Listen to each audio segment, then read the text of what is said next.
Hello, I'm Dr. Von Hoot, and this is a very special episode of Comic Book Addicts. We'll learn many things from the master, Scotty Vaughan, as he interviews a tremendous subject. So, strap in, sit down, and relax, because you're about to have a blast. Smoke bomb!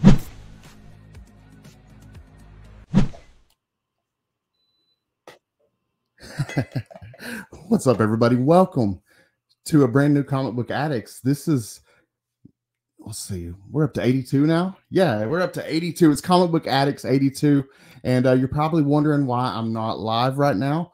We're doing a pre-recorded show this week because at the time that you're seeing this, August 12th, I will be on vacation.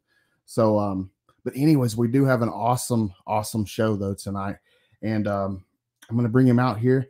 And I promise not to blab too much because it's a really cool guest tonight. And I do want to get him out here fairly quickly. But I do want to mention to you guys about the Monday night lineup. We got a lot of other good live streams going on this evening that you should check out. There's some really good ones. Izzy always kicks it off at 6:30 p.m. Eastern time with his comic book weekly pull list. He runs through the hot 10 list and he does a weekly giveaway. And it's just always a fun time over there with Izzy. So if you're not checking that one out, be sure to check that out every week at 6:30 p.m. Eastern time. Then, of course, Comic Book Addicts every Monday, 7:30 p.m. Eastern time. Council of Comics, 8 p.m. Cliff and the boys over at Council of Comics. Always a great time. They run through the week in comics, pop culture, and more. And we got C Bizzle. Just a great crew over there. If you haven't checked that one out, be sure to go check that out as well. 8:35 p.m. Eastern time. We got Between the Lines. We got my man Roscoe, Geek Out with Roscoe, and Phil from Phil's Treehouse. They do the interactive art show. They have different guests on, and they do different themes, different topics. And it's always a lot of fun seeing what people draw. And if you never checked that out, be sure to check it out. Then at 9 p.m. Eastern time, we got 22 Comics with top 10 alternatives. He gives you his alternative picks to the hot 10 list, and he's always coming up with some really good picks. It's really interesting to see what he's going to come up with week to week. That's one of my favorite comic book live streams. So if you've never checked that out, please go over and check him out. 22 Comics on YouTube. Then wrapping it up for the night at 10 p.m., we got my homie Will with his Monday Night Raw books over at Cupo Comics on YouTube. Be sure to check these guys out. Just a bunch of really good live streams going on Monday nights, and I'm proud to be part of the lineup. At the time that this show airs, which will be August 12th, we will have a couple more days. I think voting nominations in August 15th, I believe, for the CBC Awards. And so we got a couple more days. And I wanted to remind you guys about that because there are so many great content creators in this community, including tonight's guest. Tonight's guest is an amazing content creator, but so many good content creators in this community. So I really want to urge you guys, if you have not nominated some channels yet, please go do so. It's really quick, really simple. Just go to www.cbcawards.org and just fill out. If you don't know channels to fill out the whole ballot, you don't have to fill out the whole ballot. Just fill out the ones that you know and the parts that you know. And but yeah, a lot of good deserving creators out there.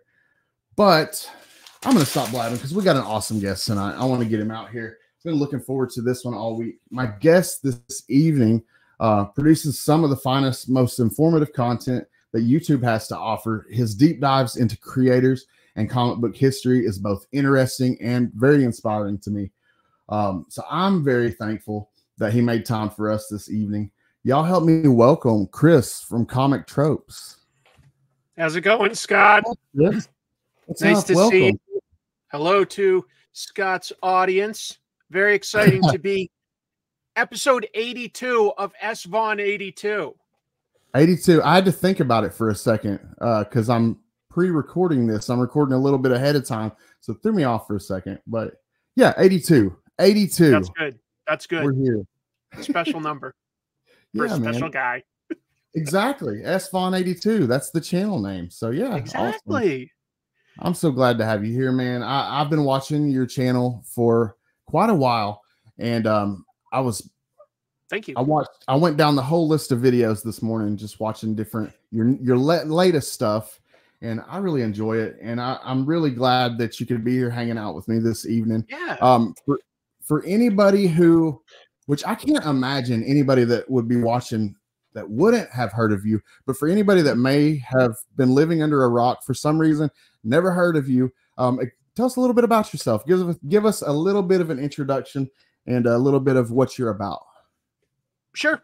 Well, my name is Chris, and I have a channel about comic book. It's exactly what you described, a deep dive on either creator techniques or an interesting aspect of comic book history, potentially.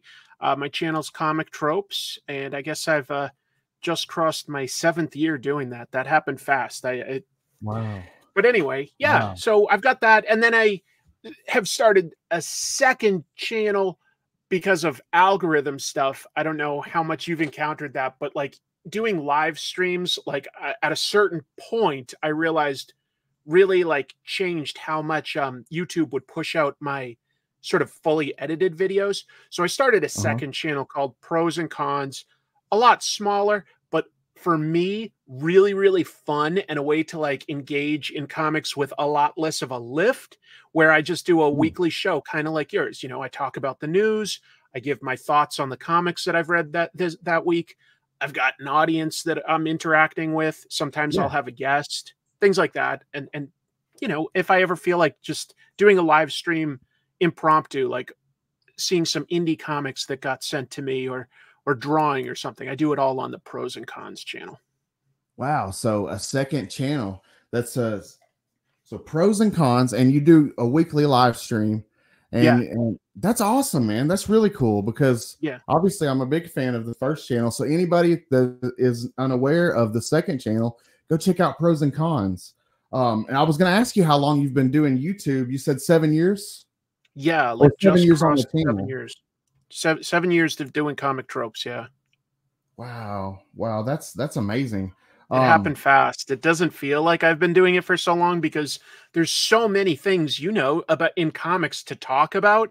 And I still get like tons of comments anytime I upload, you know, an episode going like, when are you going to talk about this character or this, you know, important arc? And I'm like, I know there's a lot to talk about. I can't, it takes time. I really, the last one I watched of yours earlier was the superheroes, the capes video. Oh, and I found that was so interesting. I thought so. I mean, that was supposed to be for me like sort of a lighter, like less super deep research intensive one where I just sort of had my own little hypothesis about why artists draw superheroes in capes, or why we think they do anyway.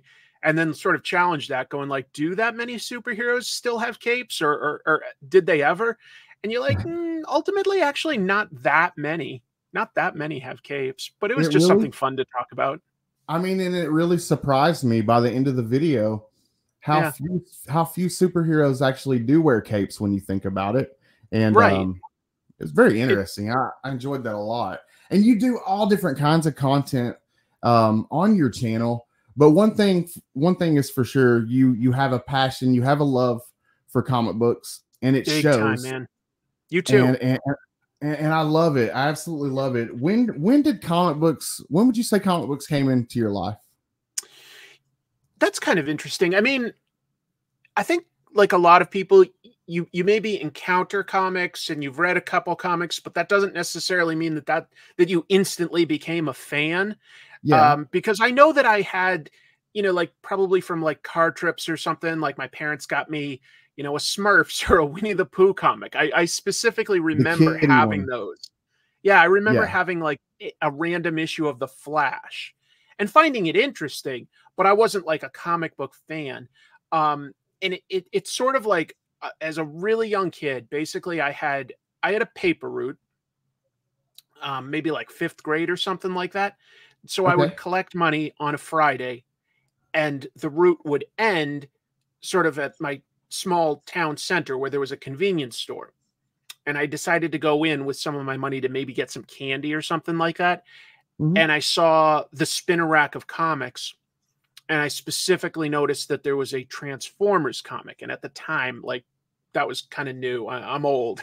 Transformers was something I loved, and I was like, whoa, there's more Transformers stories. So I picked up one of those. It was okay. It was okay enough to interest me to sort of keep coming back each week. And I quickly, well, I just did an episode on it, but I was noticing the covers by Mike Zeck on like G.I. Joe and Spider-Man and Punisher and stuff like that. And those covers really caught my eye. And that was sort of when I started, like, I really liked when I was reading the G.I. Joe and Spider-Man. Those were two like early ones that I really liked. So that's probably like 87 or something like that. I'm just guessing. I don't remember for sure. Just kind of hooked you and pulled you in. So that was two of the titles that kind of sucked you in? Because they were actually like, Transformers was fine, and I did like it at the time. I didn't know enough to be like super critical of different comics, but I just knew that the G.I. Joe and Spider-Man issues that I was trying were really, really interesting. And I wanted to read more. And because I didn't even know like how often they came out. So I would come back each week and I was like, okay, well, there's no more of these. So I'm going to try Batman and Iron Man. And, I just started like basically reading everything. Oh, nice. But you know what was also cool now that I think of it? Like back then, first of all, spinner racks and convenience stores, super easy place to find comics, and affordable. But they also carried stuff aside from just Marvel and DC back then, I'm remembering. Like there were a few indie comics that were still getting big distribution, like Now Comics and stuff. I remember Terminator being on the shelf and being like, oh, I'm too young for that. Like, that's R-rated. Which is just so funny to think about now. It probably, yeah. Anyway, because I remember I discovered Ninja Turtles pretty early on too. Ninja Turtles was like an early discovery, and it was that was a game changer. Discovering the Ninja Turtles is a game changer. yeah, black and white comics in general. That was a big discovery. Man, that's awesome. So, have you been a lifelong comic book fan, or are you like a lot of us? I mean, pretty young. I've been reading them like ever since. I've gone through like a couple periods where I read a little bit less. I remember, just like I still read them all through college, I guess. I might not have been buying quite as many, but I still went regularly, like every week to a comic book store. Nice. I think that like I got a little burned out towards the late 90s. I remember specifically being burned out on the Spider-Man clone saga and deciding to sort of walk away from having a weekly pull list, although I still went regularly. Okay. You're not the first person to tell me that same thing. I actually had another friend tell me a very similar story. I just didn't care for it at the time. Yeah. I could understand why. And then I started going like, boy, I'm spending a lot of money on something that I'm not that passionate about.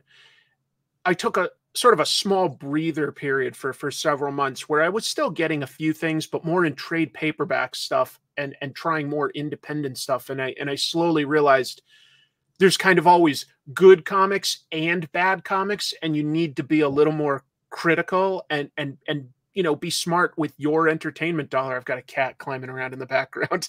Awesome. And you better not knock anything over.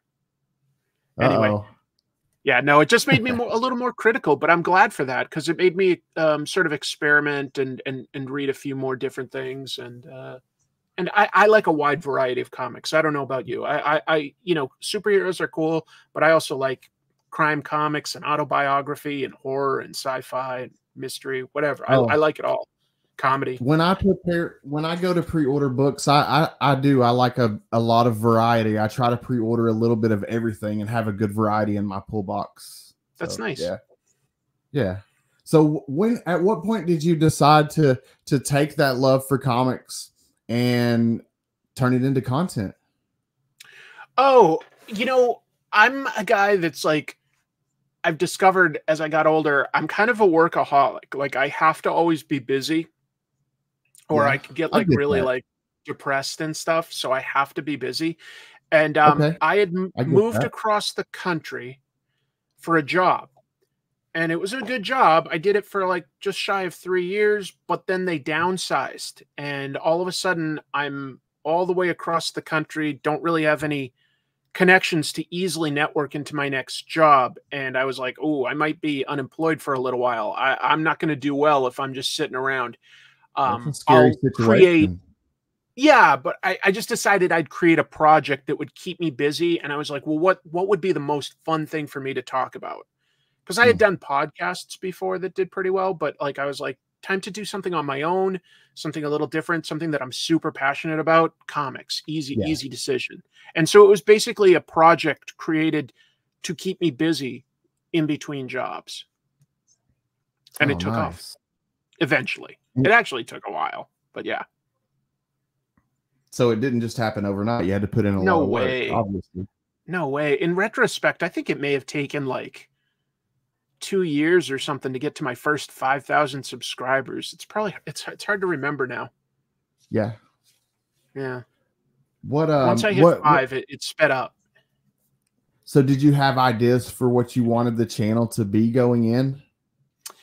Not that much, to be honest. Like, I knew I wanted to talk about comics, and I wanted to just sort of analyze creators, not just do a review of a comic. I didn't quite want to do that, and I didn't want to necessarily just do like looking at bad comics and stuff. Like, you know, there were channels that did stuff like that, and I was like, okay. And I didn't really even do a lot of research to see what other comic channels were out there, because the goal was more to do something that was fun for me, not to fill a niche. You know what I mean? Okay. And so I tell people all the time that if you're going to start a creative project, just be passionate about it so that it's something that at least brings you pleasure. And if it takes off, great. If it doesn't, at least you're having fun making it, you know, whether you're writing or drawing, making YouTube. I think that makes a lot of sense. And you have a way of talking about these creators that really helps me understand. And I learn a lot from your videos too, like the Zek video. I learned so much from and took so much from that video that I did not know. And I was already a fan of Mike Zek. So you really have a way with words and making these videos, man. So I'm so glad you decided to do this, and you produce really great, high quality content. And do you have prior experience in that area, or was it something that you just kind of learned as you went? Not with video specifically. In terms of like talking and doing reviews, yes, because I like I said, I'd done a podcast for like probably also about 7 years. Yeah.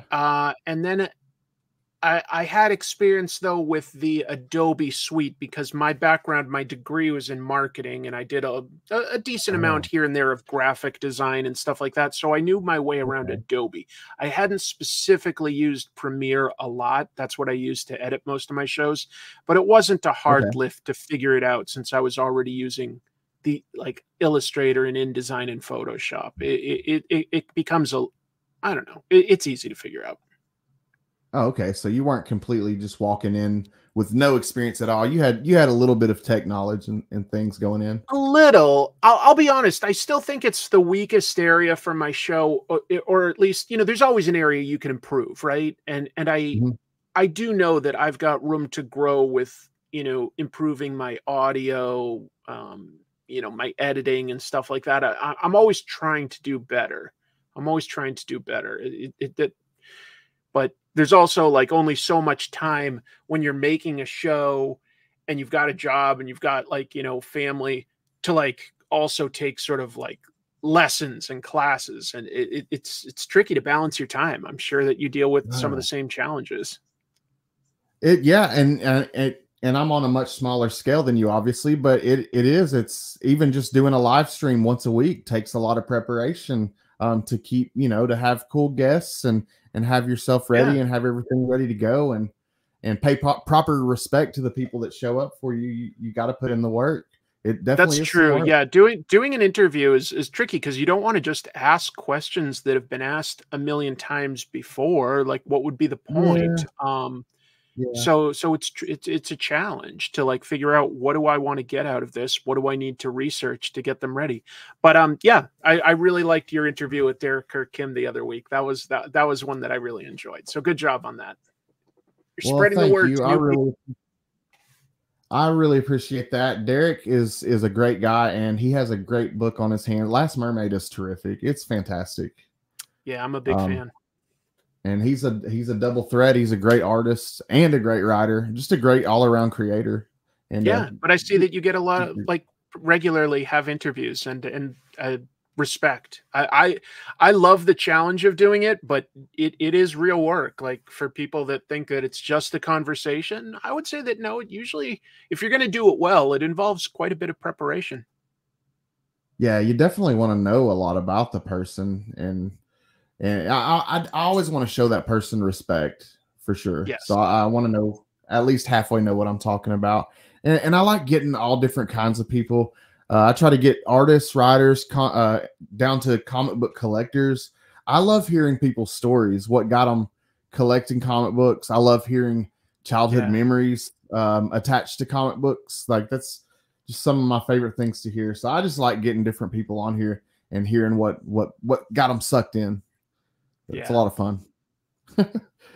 So, your channel, obviously, like we were talking about, it snowballed into this big thing. And do you ever get noticed when you're out in public?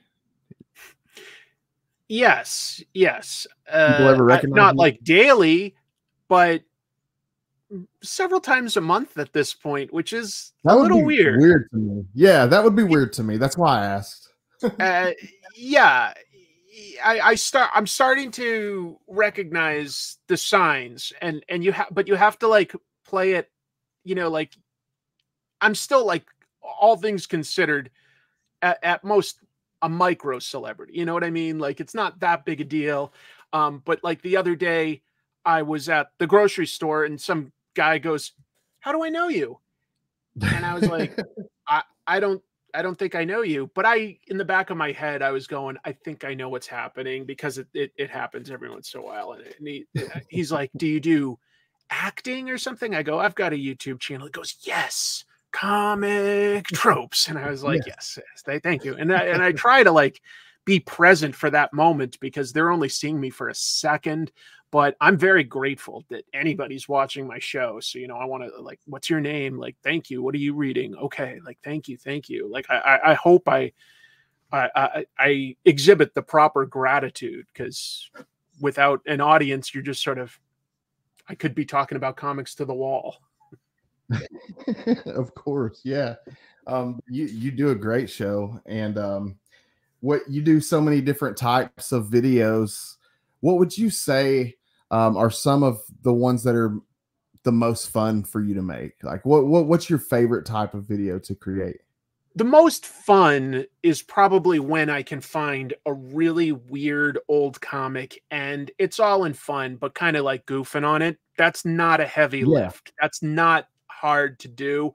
I don't want to just do that. But sometimes if I need a little bit of a break from all like intense research and stuff like that, I've got a bunch of older comics where I'm like, this is funny because it did not, it was like maybe only one issue of it. Maybe it was a dozen, maybe it was even more, but like something forgotten, and sort of goofing on why it didn't work. So like I've got some golden age superheroes, and I do enjoy doing those a lot. But there's probably I doubt I could do it every week. It would get very repetitive.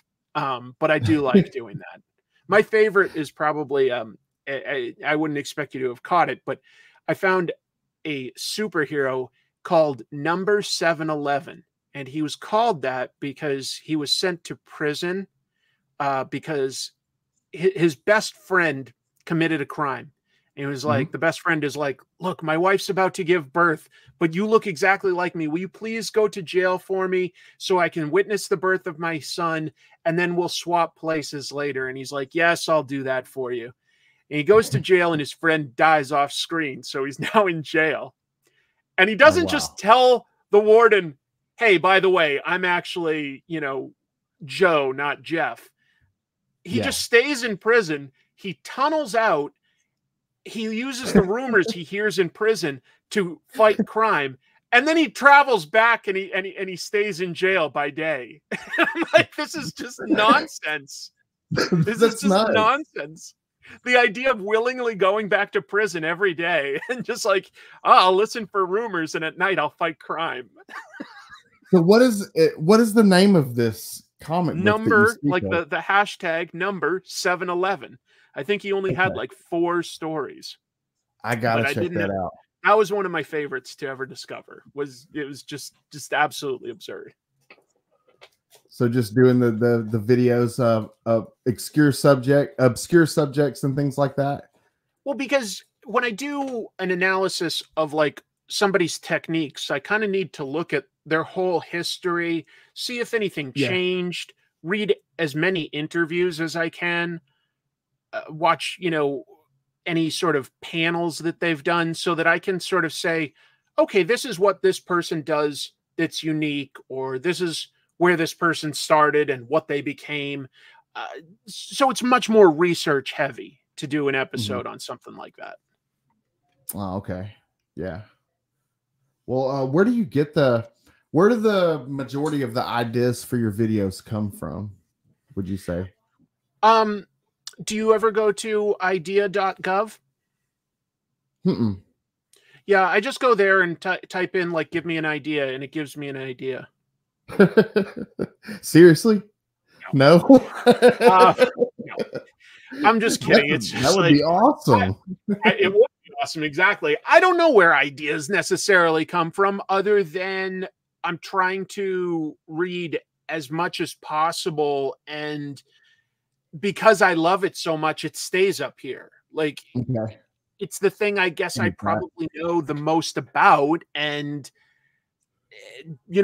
what else am I going to do with it other than, sort of build on that and create an episode. So I just sort of think like, who's a creator that I like really love or has made an impact on some level? And then I start doing a show about them. I'm like, there's so many. I love it. Writers, so it's really colorists, letterers, whatever. Like, they're all important. Nice. Yeah. Cause there's no lack of amazing artists and writers and creators and subjects. Exactly, Scott. Because I'm not like limiting myself to saying like I'm only looking at the comics of today, or I'm only looking at superhero comics. Like, I'll look at mainstream, indie, foreign, domestic, old, new. I'll look at it all. Wow. I like, so it's a pretty wide variety. Sometimes I just come across a manga or a bande dessinée that like has made a huge impact, and I'm like, oh, not enough people have talked about this person or that. And that's territory that I have not explored too much. I've read the majority of the Chainsaw Man series, but other than that, I have not read too much manga. But I would like to. I just don't know where to start.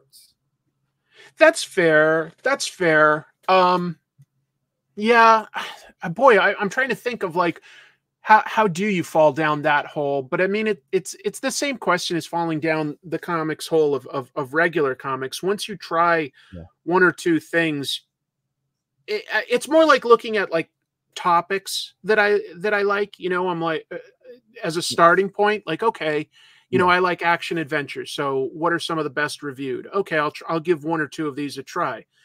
And then as you do that and like sort of read interviews and stuff, you start seeing like, okay, well, the artist who did Berserk was inspired by the art of Fist of the North Star. And you're like, okay, so let me go back a little further and I'll see that. You know what I'm saying? And it's just like, I'd come across the same things like, in the 90s, I'd be like reading some Todd McFarlane and I'd be excited. And then I'd be like, okay, an influence is Michael Golden. Well, now I got to read Michael Golden stuff. So it's the same sort of process. Okay. That makes total sense. Yeah. Are there any certain things that you steer clear of when making content? Is there any types of stuff that you're like, I'm just not going to go that way? I don't think so. I think that I'd potentially be up for talking about just about anybody. I guess the only stuff that like I'm not going to cover is stuff that I'm not as excited by. You know what I mean? So, yeah. And that's hard to say. Like that's a personal choice.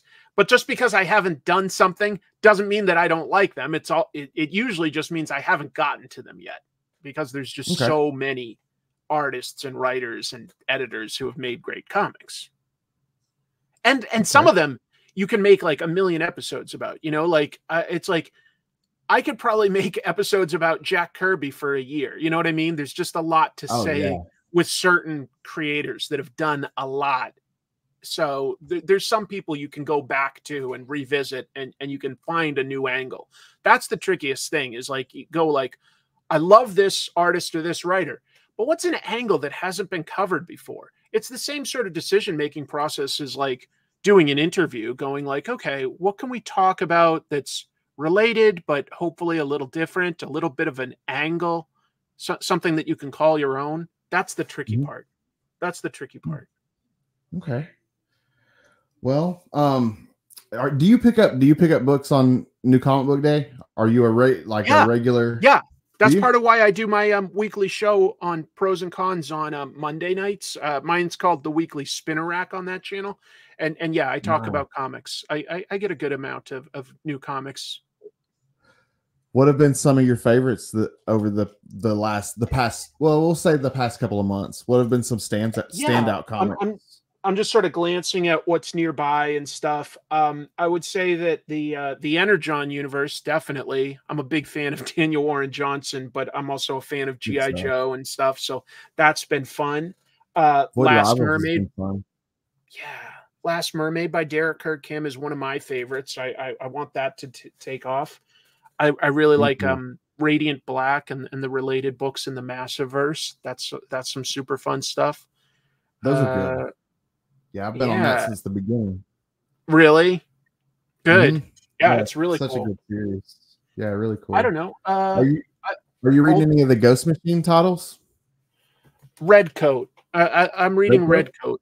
Yeah, I did their sampler of like everything. They didn't all speak to me right now. Maybe I'll come back and like trade paperback for them if somebody's like, you know, Geiger was like the best book ever. I'll go, okay, I'll try it. But for now, just Red Coat, which I think is pretty fun. And it seems like Brian Hitch is really energized with it. It's some of his more detailed and energetic, dynamic work. So I feel like he's having a good time. And when I feel like a creator's having a good time, I'm having a good time.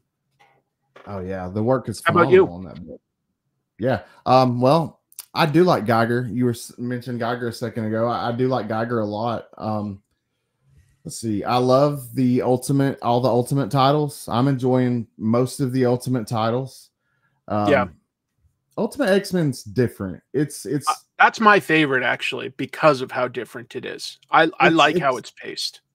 Yeah, I honestly don't. I don't love it and I don't dislike it. I'm still trying to make up my mind about it, I guess. It's definitely different, but I'm enjoying all the Ultimate titles. Energon Universe Void Rivals has recently really cranked it up. Yeah, the latest issue was one of the best. Yes. So I really enjoying Void Rivals. But of course, I'm biased. You know, like Kirkman. Of course, you know, like. Well, I don't know how much of you've watched. You know, but I've known him since '98 or '99. So yeah. Wow. Man, that's awesome. Yeah, I proofread all of his books from like Battle Pope through the end of like Walking Dead and Invincible, and then I just sort of like stepped away. I was like, you've got a bunch of other editors and proofreaders. Like, I think you're in good shape. But yeah. Wow. Man, I bet that was fun. It was interesting. Yeah, he's a really hardworking guy, as well as being talented and friendly and stuff. But Robert works very hard. But yeah. So I've been enjoying seeing what he's done with the Energon universe for sure. Okay, I got a question for you, and I'm really curious to see what your answer would be, because you have so much comic book knowledge. So I really curious to see what you'd put together. Okay, you can put together your dream comic book. You have unlimited resources and money. Okay, who's your creative team? Oh, interesting. And what would the book be about? What do you think you would make the book about, and who would be your creative team? More importantly, I'm just curious to see who you would have if you could pick anybody, like an all-star creative team. It does it. Are you saying that I have to like re-envision an existing title, or I can start something brand new from scratch? Oh, well, then I would just say that, like, if I had the free time, I'd want to get some of the stuff that I've written done. And if I've got unlimited budget, then I'm just going to hire the best artists of the day out there, you know? What artists would you put with your writing? Well, he's got too many of his own ideas, I know, but like, you know, right now, Daniel Warren Johnson is somebody that like really speaks to me. So, but you know, if I have unlimited budget, I'll go to Japan and hire Naoki Urasawa. He's probably my all-time favorite creators, like best writer artist that I can. I admittedly am not familiar. What is he responsible for? Sure. Creating? A good entry point is an 8-book series called Pluto. And what that is like a more realistic adaptation of the best Astro Boy story, the greatest robot in the world. There's like 8 great robots of the world, and they're being murdered. And and so are some humans. And robots aren't supposed to be able to kill humans. So it's like this huge mystery of like, you know, who the killer is that's going around the world, killing off these like powerful robots and important politicians and scientists. So Pluto's a good entry point because it's not super big, but then he's done stuff like Monster, which is about a doctor who saved a young boy's life, and that boy grew up to be a serial killer. And now he's like hunting the serial killer down. Like it's a game of cat and mouse. It's really cool. Or 20th Century Boys. That's like an epic thing about this guy who creates a cult, and all the mythology seems to be based on these kids that had a secret club when they were in grade school. So they're all sort of investigating who this like cult leader is that's changing the world. Great epic stories. Those all sound really cool. Yeah, I just took notes. I wrote them all down so I can go look them up. Naoki Urasawa, great creator. Yeah. So that's your picks. Those are my picks right now. Yeah, but there's awesome. I guess I read a lot of new comic books from America. I really do. But yeah, I'm reading a good amount of manga these days too. The last few years, I've been reading a fair amount of manga. Nice. You know what's nice about it, Scott, is that if you find a book that you like, that creator is on the whole run. You know what I mean? Like it's not like it changes up at a certain point or anything. Like there's usually an ending too, even if it's like long. So you get a complete story that's very consistent. So if you find something you like, you're probably going to like the whole story. Oh yeah, that's awesome. You know, like, cause like I might love, I don't know, we'll say Ultimate Spider-Man right now, but then there's been a couple fill-in like artists, and you know that at some point issue 4 or 5 may have been a different artist. Yes, exactly right. And I'm just saying that like you might love that book, but you might get a little frustrated with the fill-in artist, or you just also know that like maybe 2 years from now, that creative team is going to move on and it's going to be a sort of a different idea. So you're not going to get those original creators telling like the full story. Yeah. Or like you were talking about with Secret Wars in one of your videos I watched earlier. Yeah. It's kind Secret of Wars, the same deal. Right. Even that had like 2 fill-in issues of that's the what, 12 series. Yeah, that's what I was saying. Yeah. Right. Well, what has been like, okay, what would you say has been the biggest learning experience when it comes to creating content over the years? A couple things really. One is that there's an algorithm. So yeah, that's something that's still very confusing to me. You might have made an episode that you're very proud of and you think this is probably what's going to hit. But if you don't have a good thumbnail and a good title, people might not find it. Or if you do an episode that's wildly different than what you usually do, it might just not get looked at as much. And then the next episode you do might not get looked at as much, even if it's a return to form. So it's just something to keep in mind. Like, I know that I could turn a dial and just do lots of Spider-Man and Batman videos, things like that. And I could probably get my channel to 1 million subscribers pretty easily. I am positive I could do that if I wanted to, but I would personally get burned out. So I do what I'm passionate about, and some of it hits well and some of it just does okay. And I've made the conscious decision that I'm okay with that, because that's just the kind of show I want to make. But that's a decision, you know. You got to like, am I going to make as much money as possible, or am I doing it for the long term? And I'm kind of going more long term. Like, what keeps me interested? I think the way you're doing it really sets you apart in a unique way. I mean, it really makes the Comic Tropes channel a really unique thing, in my opinion. I mean, I hope so. I hope you're getting some unique content out of it. Yeah.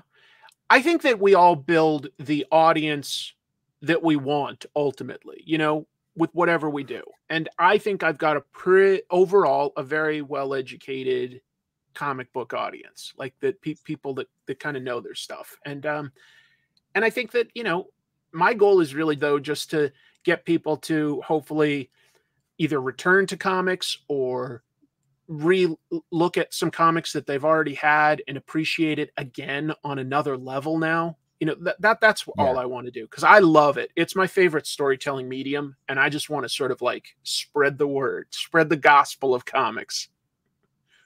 Of course.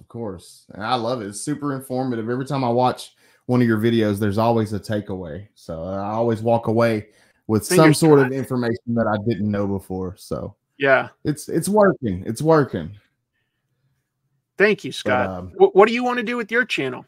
Because you've got some different types of content too. You know, you've got some interviews now. You do like the live streams, but you know, I looked and you've got like one episode that, like, you know, has a lot of views where you just looked at like erotic comics, and I was like, yeah, that's a niche that hasn't been super explored and is totally a valid topic to break down. But what do you want to do with your channel?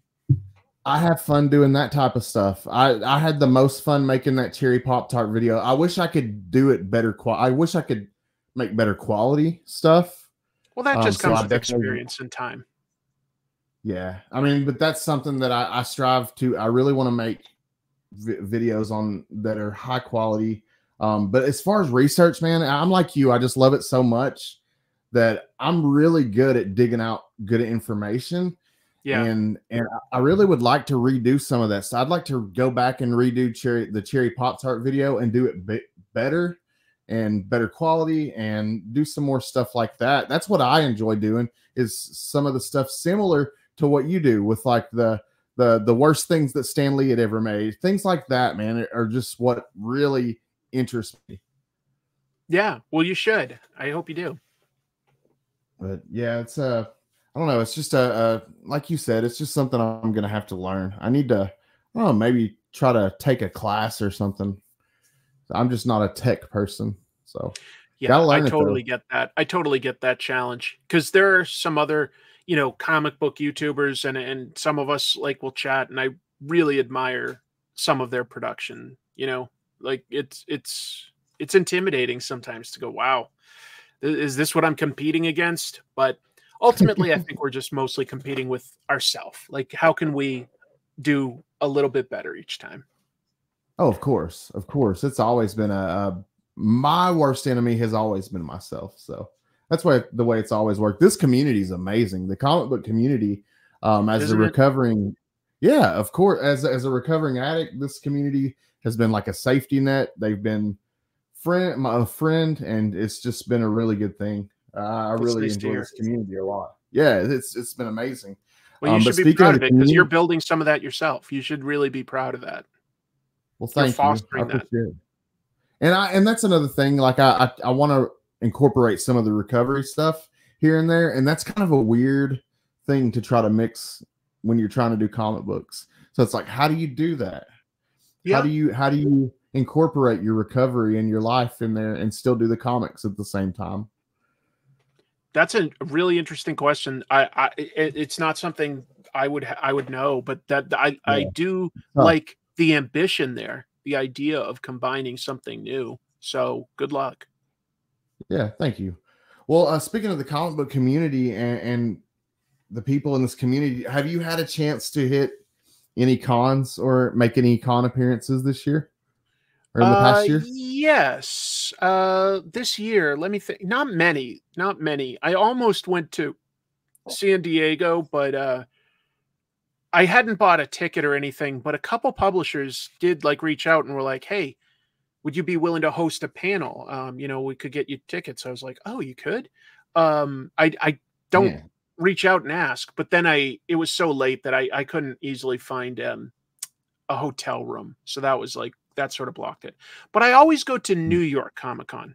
My best Nice. friend from college lives in New York. He also enjoys comics. So, yeah, uh, my wife and I and my friend and his family, we all go to New York Comic Con for at least one day Sweet. every year. It's just something we can all do together. That's a massive, massive event. So that won't be till October. For this year, I went to, I live in the Seattle area, and we have a one called Washington Summer Con, and they have it at like our state fairgrounds. So it's actually really like spread out in a good way across all these huge pavilions and buildings and stuff. And they get some Oh, good nice. guests. It's cheap. It's free parking, so it's not like going into the city. That one's a really fun one. There are some I miss from when I lived on the East Coast. I loved Small Press Expo. That was a really fantastic convention. Baltimore Comic Con was always good. There's a Yeah, I've few heard. others that I've I heard that love. one's good. It is pretty nice. Whereabouts are you? I guess I don't know that.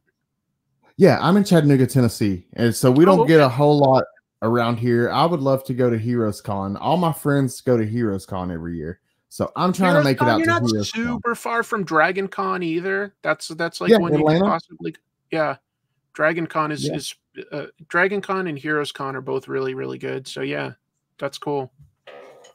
yeah, not too far, and I'm pretty close to Nashville. I'm in between Nashville and Atlanta, so Gotcha.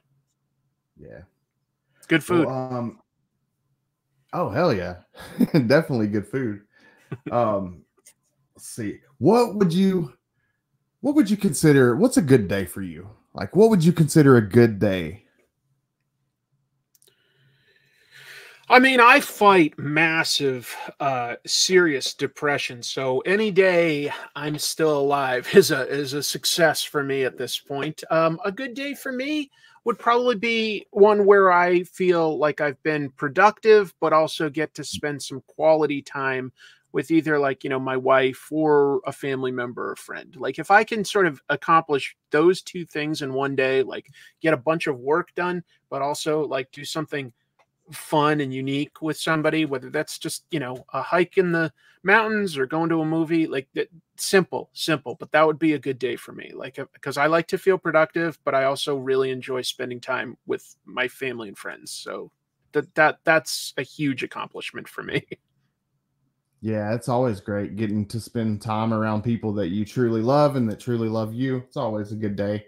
And I It's wanted to so tell cool. you, I'm Go sorry, go ahead. ahead. No, I was just I just saying, like wanted edit this out. No, I'm just kidding. Why don't you go, Scott? It's your show. I don't really have anything big.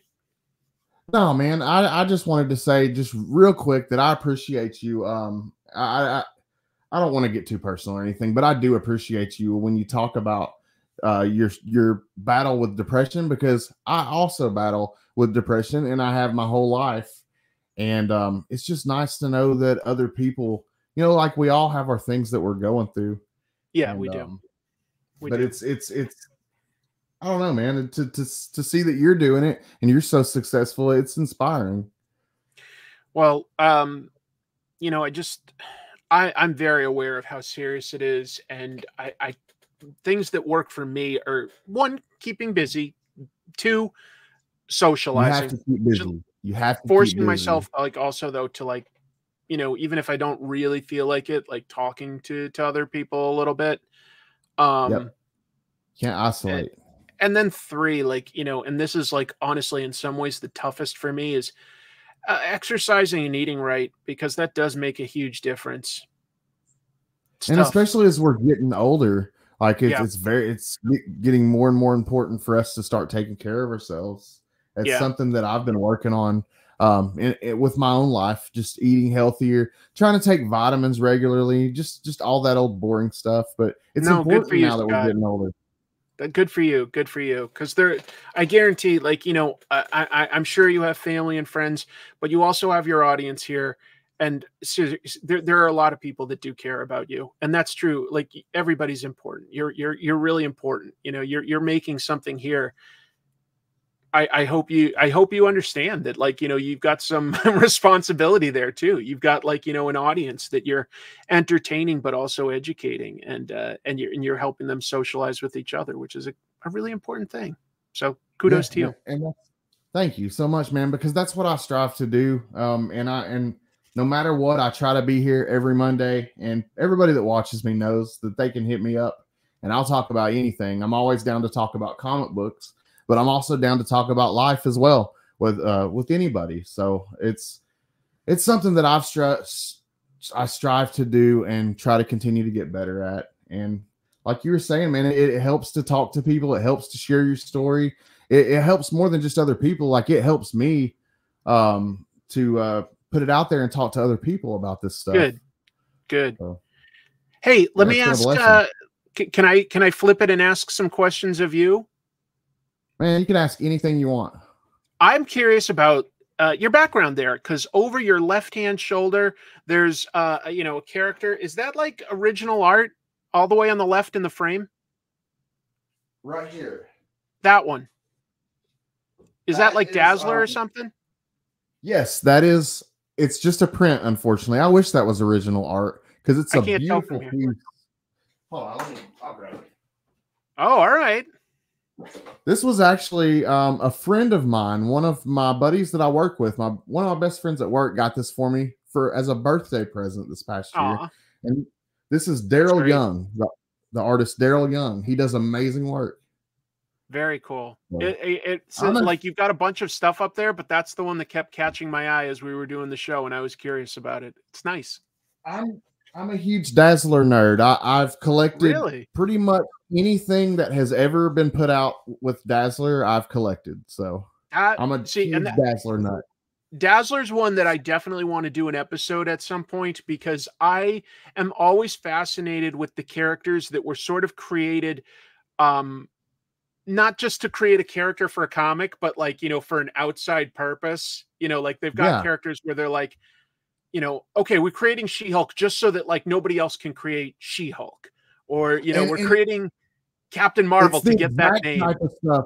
Man, it's the exact type of stuff that you make videos for on your channel. Yeah. It's like the Dazzler was created as the result of Casablanca It was Casablanca Records and Marvel. Yep. It's a really unique story, but it is. It's I don't know. It would make for a great video though. And I probably will at some point. Like, Dazzler sort of lucked out that in some ways that album never really happened, because Marvel did create Nightcat, and it was kind of a disaster. It's like like they did have, like, you know, a singer with an album and a comic for her, and it didn't take off. So Dazzler probably benefited from losing all that baggage. Yes, for sure. That's why she was created. Yeah, she was created because, like, Marvel's like, yeah, we should create a disco record. And did you know that she originally, when she was originally created, they were going to create her after Grace Jones, which is totally different. Right? Different was that look. Dave Cockrum that did the artwork? I might be wrong on that, but it was so. Dave Cockrum. Yeah. I think so. And yeah, his first idea was Grace Jones, and then I think it was because they were going to cast Bo Derek in, like, a movie or something, that they changed the look at the last minute before publication. But all that fell apart. Yeah. So all you're left with is this character, and then people were like, "Hey, there's this character nobody's doing anything with. You know, let's roll her into the X-Men and stuff." You're like, cool. It's interesting sometimes seeing those characters that weren't really intended to just be an addition to the Marvel universe. They were intended to do a big project. I love the history of some of that stuff. Oh, Yeah, I know. Dazzler's got a really interesting behind the scenes story. That's the kind of stuff I like doing. For sure. And now I told you my very favorite character. Who is your all-time? Can you pick just one all-time favorite? Do you have an all-time above everyone else? A very favorite character? Marvel's Slapstick. Really? No, I was going to say, I've never heard anybody pick Slapstick. And you never will. And you never will. You know, probably out of the superheroes out there, the one that I tend to come back to the most is Spider-Man. I guess I just feel like he's the most relatable. Like he's an everyman. And yeah. I kind of like, plus he's a lot of the time very funny. And it's not like I'm always funny, but I know I'm always sarcastic and always trying to be funny with my friends. So there's something very relatable about Peter Parker and his life. Which version of Spider-Man? Yeah, Spider-Man comes like, and he's just cool. He's just cool. Which version would be your favorite? Like which era? That is tough. A little trickier. It's tough. I know. Probably. Sorry, oh boy, it all blends together because I'm about to go like, oh, you know, David Michelinie or Eric Larson or Roger Stern, and it all blends together. I don't know. I think it was Jerry Conway and Ross Andrew had a pretty darn good run that's underrated. But those are You've challenged me, Scott. I got to think about that. Like my favorite version. I know my favorite overall Spider-Man story is probably Kraven's Last Hunt, but that's not necessary. And it tells you something very important about who Spider-Man is, but it's very atypical because so much of it is about Kraven and viewing what Spider-Man is through the lens of somebody else trying to be Spider-Man and not succeeding. But it means that we don't get lots of Spider-Man quips and jokes and stuff like that, you know? So that's my favorite Spider-Man story, but I don't know what my favorite version is. I'd really have to give that some more thought. Yeah, that's tough. Sorry to put you on the spot there, man. It's unacceptable. It's unacceptable. I've put up with so much, and then you put me on the spot with these gotcha questions. I don't know. Man. It's tough. But you actually were talking about Kraven's Last Hunt in your most recent video. So anybody that's watching, if you want to hear about Kraven's Last Hunt, go check out his most recent video about Mike Zeck. It's a killer video. What do you got coming out? Do you have anything dropping here pretty soon that you could tell us about? The one I'm working on right now is hold on. I'm always doing research for several things, so I got to think for just a second. Oh, yeah. Well, the Deadpool Wolverine movie is coming out, so I'm making my argument for which creator sort of created the version of Deadpool that we recognize today, and going through several of the creators that had a hand in building Deadpool, but like I've got an argument for one person that I think did a little bit more than everybody else. So I'm very interested. I'm interested. I'm curious to see. And by the time that this video airs, it'll be August 12th. The movie would have already came out. So let's get some predictions. What are your predictions? Are we gonna get any? Do you think Taylor Swift will show up in any form whatsoever? No. I think that was. I don't expect Taylor Swift to show up. I think that some of the cameos we might be more likely to get might be like, say, Ryan Reynolds' wife, Blake Lively, as Lady Deadpool. I think could be a reasonable expectation. I think a cameo like possibly Hulk, get a quick Hulk Wolverine fight. I think that's something that like sick. Yeah, the trailer has like this scene where Wolverine's about to fight Sabretooth, but then like the dialogue from Deadpool for it doesn't like quite make sense, where he's like, oh my God, like this is what everybody wanted. This is like, I can't believe you're going to face this guy. And I'm like, that might just be clipped from something bigger, you know? And I think that like Hulk would be bigger. That's my out there prediction, but I feel like we'll see. By the time this comes out, people will either go like, yeah, Chris, you had it, or come on, Chris, that's absurd. That's absurd. I'm very curious to see what it'll look like August 12th. How about you? Any predictions? Yeah, me too. I think we will see Lady Deadpool. I think we'll see Lady Deadpool, and I think you're right about the Hulk. I think we might see at least like a brief appearance. Maybe it's wishful. Maybe that's something I just want to see really bad. But I hope that we see at least a glimpse of Hulk. I don't think we're going to see Dazzler. I don't think a Dazzler cameo is going to happen, but I would love it. I don't think it will. Yeah, it would be cool. It's not a bad idea for like, you know, an actual movie or something.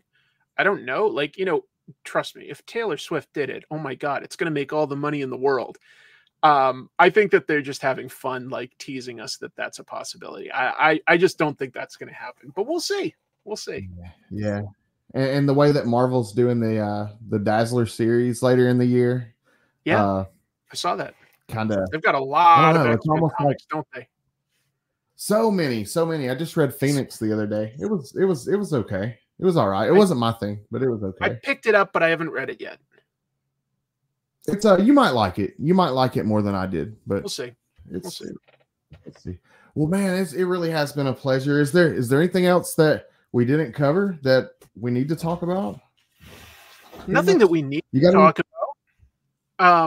I would just say, you know, beyond Comic Tropes, if people want more of my content, I do a weekly stream just like you do. I do it on my channel, Pros and Cons, on Mondays. Pros and Cons on Monday. What time on Mondays? 5 p.m. Pacific, so 8 p.m. Eastern. Yay! Not the same time as me. Not the exact same time. Not the exact same I don't time. want to. I might overlap a little, but yeah, not the exact same time. Not trying to take people away from you. You know, once I finish it, I always immediately edit the description to add chapters so people can watch it later too. And then they can jump right to the topics that interest them. I'm going to start checking it out on Mondays. Awesome. Thanks. Looking forward to that. Everybody be sure to go subscribe to Pros and Cons. If you haven't heard about it already, you may be very aware of the channel if you're watching. But if you're not, go hit the sub button. Chris obviously is an awesome guy. I'm very thankful that you would come and hang out and spend an hour with me this evening, man. It's been fun. It has been fun. And an hour's never seems like long enough, because it seems like once you get to really starting to talk about things, the hour's up. But it's been fun, man. I really have had a good time. Good. Me too. And definitely wish you all the best on your channel and the second channel and everything that you got going on. Just wish you a world of success. Sir. Appreciate that. Hope you have a great year. Yeah, success to you as well. Thank you. And I really appreciate all you guys that came out to watch tonight. Be sure to come back next week where we'll be live at 7:30 p.m. Eastern time, just like always. And let's see, I was trying to think if there's anything else. Oh, yeah, go vote for the CBC Awards. We got a couple more days. I think there'll be 2 or 3 more days at the time that this airs. So be sure to nominate your favorite creators. And yeah, we'll see you guys next week. We'll leave you how I always do with the little Biggie Shack. See you guys next time. I'd say that one is a banger, man. It's a real certified banger, dude.